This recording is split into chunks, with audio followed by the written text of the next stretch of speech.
Our bees have decided to swarm. Right now they're in the active process of swarming and they're looking for a place to land. And when they land, we will catch them and put them into a new hive that they will like. This is just a day in the life of a beekeeper. So I don't know if you can see the bees behind me, but they have decided to abscond. This is a bee removal Brian did earlier this week, where he took the comb out of a house and put it into a little nuke box and strapped it into frames with rubber bands.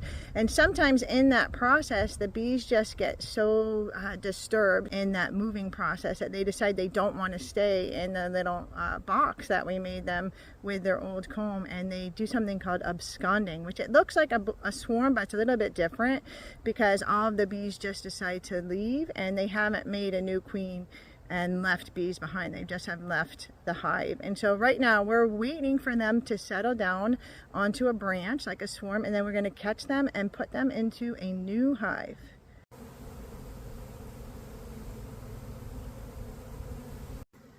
So this is the benefit of having bee equipment lying around. That little swarm that absconded decided to move into our empty bee equipment. And you can see right now they're actually moving right in. And they will all be going in there. And once they're settled in there, then we will actually move them out of this equipment into a real hive. But this is a pretty good temporary home. And we don't even have to catch them because they caught themselves.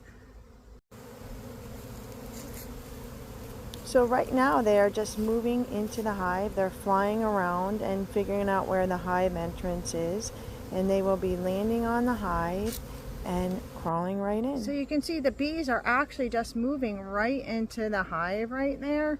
They all collect on the outside of the hive, and then they put their butts in the air and they release a pheromone called the Nasonov pheromone that tells all the other bees to come over there.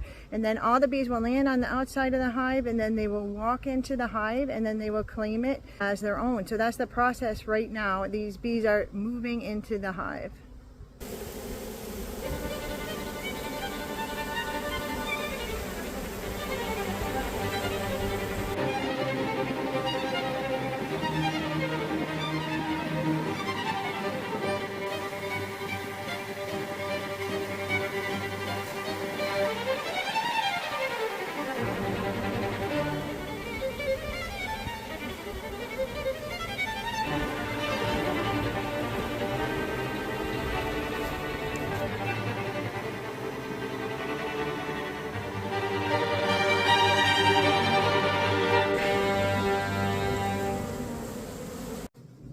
So you can see how gentle this swarm is.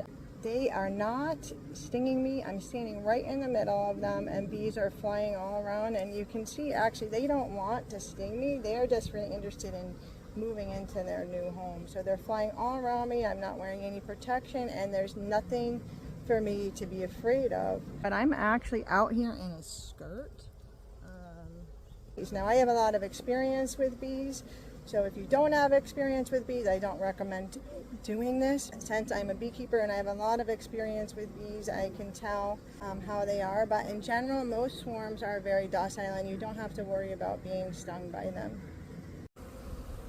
So this swarm is on the smaller side. It's about 10,000 bees. Swarms range anywhere from 5,000 to 20,000 bees, or even more if it's a very large swarm. You can see that all of the bees are rushing into the hive. They are following the pheromone of the queen bee, and they are following the scout bee's direction. So the scout bees are the one that tells them where to go to find the new hive. And I was actually in my house when I looked out the window and saw that the bees were swarming, and I just ran right out here in a skirt and what I was wearing today. So you can see there's nothing to be afraid of with the bees. They're very, very gentle. That gentle hum you hear is actually the bees.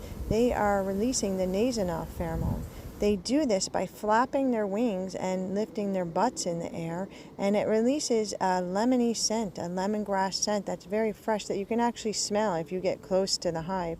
Bees communicate a lot by chemical signals, and this Nasonov pheromone is one of them that tells all of the other bees where to go. It tells them to come here, this is where our hive is. So when they smell that, the bees will go that direction. So you can see these bees are walking up, and they are going to walk up into the hive opening because they're smelling the chemical signal that their sisters are releasing.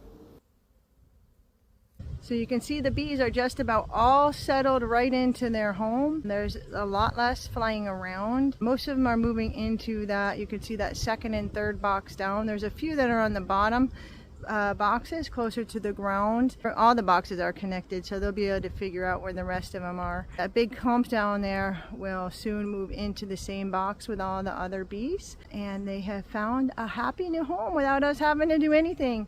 So this is easy beekeeping 101 right there. Have some extra boxes around for the bees to move into in case you get a swarm. Or you could set up a swarm trap, but it's easy just to have extra boxes lying around. So there they are. So once the bees finish moving in, we'll just leave this alone for about a week until the queen starts laying eggs and they start raising brood and they get good and moved in. And then we will actually take this away and put a top cover and a bottom board on it, and the bees will have a brand new hive. So this was a very easy swarm capture. The bees did it all themselves. Thank you, Lord.